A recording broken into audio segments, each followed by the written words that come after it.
Hey, Lana, we have a guest with us as well. Yes, Sarah Dye. She is back because, as you guys know, I did an interview with her the other day, and man, the hysteria has been hilarious after the interview. I'm sure all of them are watching live right now. Hello to all of you shrieking church ladies upset that Sarah Dye came onto my show to, God forbid, voice her side of the story instead of being suppressed and lied about in mainstream news. The interviews had 32,000 views so far. Not bad considering the algorithms are working against us. So, hi, Sarah. Welcome.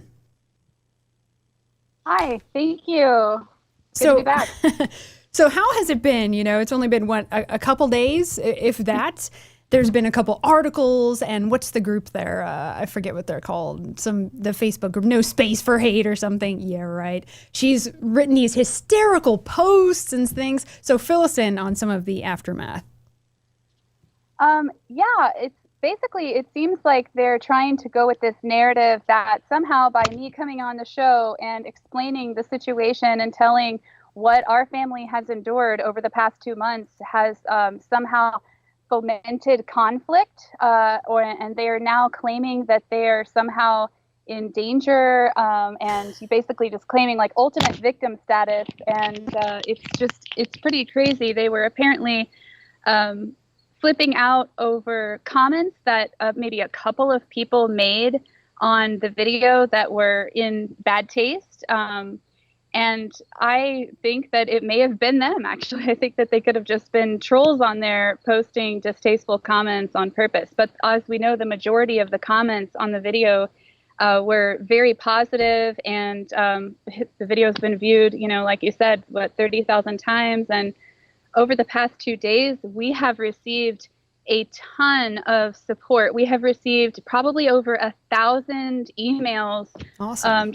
Yeah, really supportive. And we have gotten so many donations from, $5 all the way down to a very generous Bitcoin donation that actually we are almost to our goal to be able to secure a local attorney. Nice. So awesome. Yay. See, we love hearing that. That's why they don't want you coming on these shows, because you actually have a lot of support. You're a normal person. You have a normal family. You're growing food. You guys are happy, healthy individuals. And the nerve for this lady to claim that she was receiving, what's her name? The Asian American lady there behind No Space for Hate. Henrik, let's pull up that Facebook post. What's her name again? The face. Yeah. And let's pull up the face. Abby. Yeah, now, Abby. she claimed that she's receiving death threats after our interview, and even notified the local police, who said that they were keeping an eye on the comments. Oh boy, yeah. I mean, that could just be, as you said, Sarah. That could just basically be them. There's no way of confirming that anyway. But Exactly. well, if you do dumb things, then maybe things it's funny how she's like playing this, this group that's harassing me. Oh, you mean like what you're doing to you guys? So maybe now you know how it feels like if this is even real. If it's even real. I mean, Antifa are open communists. They call for violence. They talk about killing Nazis, which is normal, decent people like you, and killing cops. So it is kind of funny then that they go to the cops, if they really did that, to complain that all these neo-Nazis, everyone who listened, everyone who commented on Sarah's show is a neo-Nazi. Oh, it's just ridiculous. And I want to say, too, that here locally, a few years ago, right after Trump was elected, we had a fake hate crime that occurred at a local church where somebody spray painted derogatory words on the side of this local church here in Bean Blossom, Indiana. And at the time, I had a feeling, this is probably some fake crime. And the whole town was just freaking out about it. Oh my gosh, there's white supremacists and blah, blah, blah. And lo and behold, of course, it turned out that it was indeed the anti-Trump organist of the church who had spray painted stuff on the side of the church. Oh, and classic. I just, we've seen it with the Jussie Smollett case, and we know that we have just tons of examples of them kind of creating this sense of fear, and it's just, from what I've observed, it's non-existent, and it's just a bunch of fear-mongering. No one is coming after her. No one is threatening her. Absolutely no. you were probably the safest neighbor that she could ever have. That's the funny thing, But what are they doing? She called on her Facebook page with no space for hate. Yeah, right. They're trying to get the interview removed, right? That's what they said on their post. Oh my gosh, yeah. And I have to say too, it's so funny to me how you literally just point out facts and say, here is what this person said, or here is what this person did. And then instantly it's like, oh my gosh, like, how dare you? And it's like, all we're doing is just showing what these people have said and done. And apparently they can't handle it. See, they don't like when their dirty laundry is aired. I mean, we just exposed the truth. Exactly. You shared what happened. There's film footage. It's well documented. There's things people have said in articles. There's eyewitness accounts. And they're trying to say that everything that you said was a lie. Like, none of this is happening. Like, it's not real. No one's harassing you. No one's trying to oust you from the town in the public square. I saw a couple of, I think it was Instagram. This is white supremacy lies, that the activity that they're engaging in. But it's a classic, right? They strike out in pain as they, or shriek out in pain as they strike you, essentially. So, they're doing something which, now they're feeling the brunt end of that, of essentially, I mean, no, it's actually not comparable at all. I'll take that back. All I'm saying is that this perceived threat that they're receiving is essentially them, getting the same thing that they're dishing out. And we see how quickly they fold to that. And then, as you said, Lana, it's like, down with the cops are pigs. and then it's like, run. We notified the police, and they're keeping an eye on the Red Ice TV YouTube chats right now. I'm glad the resources are going to the right thing there. I think. I see that she even claimed that Sarah's supporters are, quote unquote, targeting the people who are targeting us are sick with self-righteous hatred, whatever that means. It's actually she and her Antifa buddies who are the ones targeting with hatred and just outright hysteria. You haven't targeted anyone. It's not you spray painting graffiti about her on the walls of the towns. It's not you putting blood in her mailbox and sending her threats. It's always the opposite of whatever they say it but is. It's not fair if they can't defame us, if we have the ability to say something back. Just like you said, Sarah, as soon as you have they don't want you to be able to respond to the allegations. They want to shut down your voice so that only their version of events can go through. But now we've turned the table on that, and look at how quickly that became a big drama thing now. Pretty amazing. So what else do you want to say about this? It is funny, though. I just definitely want to thank all of you wonderful people out there who have donated to our legal fund over the past couple of days. You know who you are. Some of you have sent letters. Some of you have donated anonymously. And I just really want to thank everyone for that. And also, I wanted to just plug our Facebook page if you want to keep in touch with us or follow what we're doing on the farm, Schooner Creek Farm on Facebook. And lastly, I just want to say, like I said in the interview the other day, Lana, I've never even met Abby Ang. I've never had a conversation with her. But I tell you what, if she's at market tomorrow, Abby, I hope you stop by because I will give you a free heirloom tomato. Oh, you know that she is watching. Absolutely. I also wanted to comment. Let's pull up this Indiana article, Henrik. The Sarah Dye doubles down. You were just showing on identitarian ideals.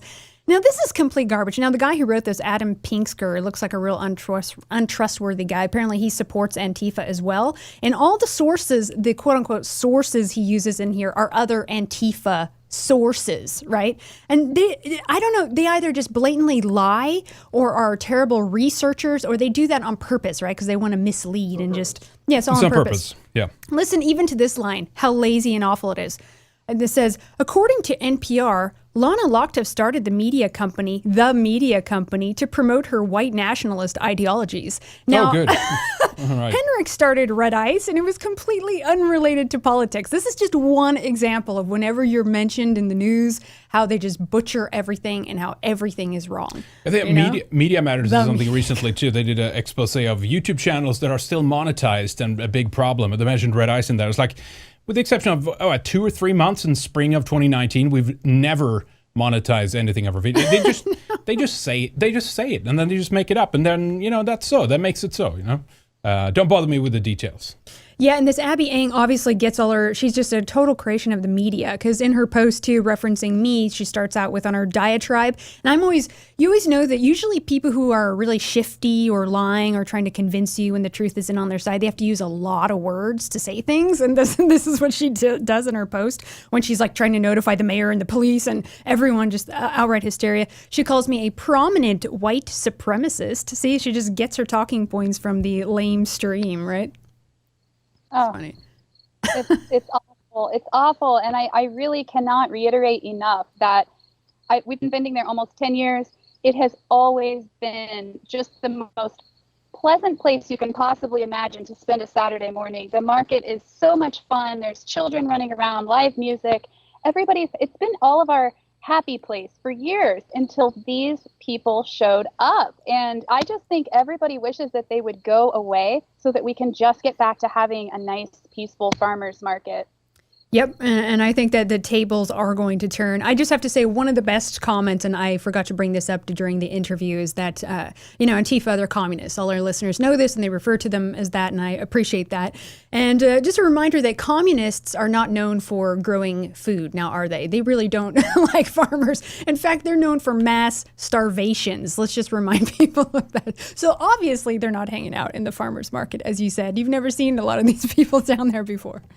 Funny. No, and yeah, they typically tend to be the very intense socialist communist types, and they're self-proclaimed, and they believe that everything should be free. Well, somebody has to get out there and do the hard work and exactly, not them. So get to work. Well, hey, Abby, grow my potatoes. Sarah offered to give you a free tomato. So let's see if you go and get that free tomato tomorrow, huh?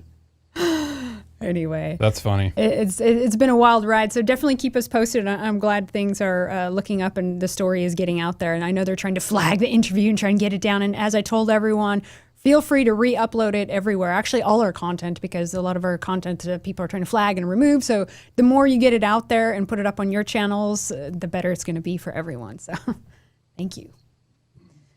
Any last words? It looks beautiful where you are. Are you out on your farm right now? Yes, it's harvest day, getting ready for market tomorrow. So yeah, it's a nice and hot Indiana summer day here, and I appreciate being able to pop back on for a bit. And let's just hope that it's a peaceful day at the farmers market tomorrow. So sounds good. Okay, Sarah, we'll talk to you Sarah. later. Appreciate it. Thank you. All right, take care. Bye. All right. Awesome. This Abby reminds me of Sarah Jeong, remember? Yeah, New York Slime. She has that kind of vibe, Yep. But I just want to say, if Abby's watching, if it's so uncomfortable to be around white people who don't hate themselves, there is a place called China. Is she from China? And she's a Chinese American, and there is absolutely no racial diversity in China. You might feel more comfortable there. More welcome there, maybe, yeah. Yeah, if these white people are such pesky to be around, unless, of course, they hate themselves and just fold at whatever situation, But it was funny about it is that there does not need to be, the only a white person have to do is essentially stand up for themselves, not go on a charge or attack against other people, but just like, you know what, we're not gonna fold any longer. We're just gonna give like a back away and just like apologize and, well, we're sorry and whatever we did it wrong or whatever. As soon as you stop doing that, then that's seen as a violent act, as an aggression. It's just remarkable what the thinking is like. Yeah.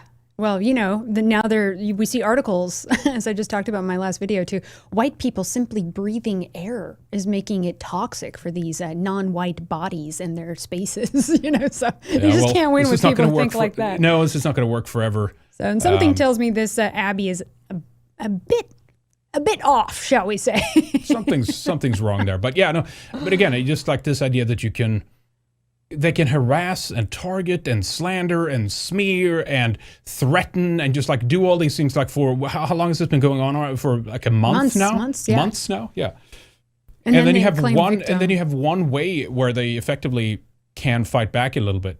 Yeah. And then it's immediate victimhood. Two comments that she pointed to, and it's basically talking about Antifa, your days as a group are numbered kind of thing. Yeah. It's like, well, they put themselves out there as a violent group. Do they not expect any backlash? And also, that the Daily Beast, they always kind of mimic this kind of stuff. They Kelly Vale is very good at, like, she's a member of Antifa. Effectively, she's an outlet. She's a megaphone for Antifa inside of the Daily Beast. And of course, they're very supportive of that there, the whole outlet is. So it's not like it's an infiltrator. It's an Antifa outlet, essentially. They had this graphic, I don't have it now here, that article, but where they essentially show, what is it, like a jack boots, like Doc Martens kind of thing. Combat boots, with I'm talking about the image that went along with this article, smearing Sarah and her husband and the farm and the whole family.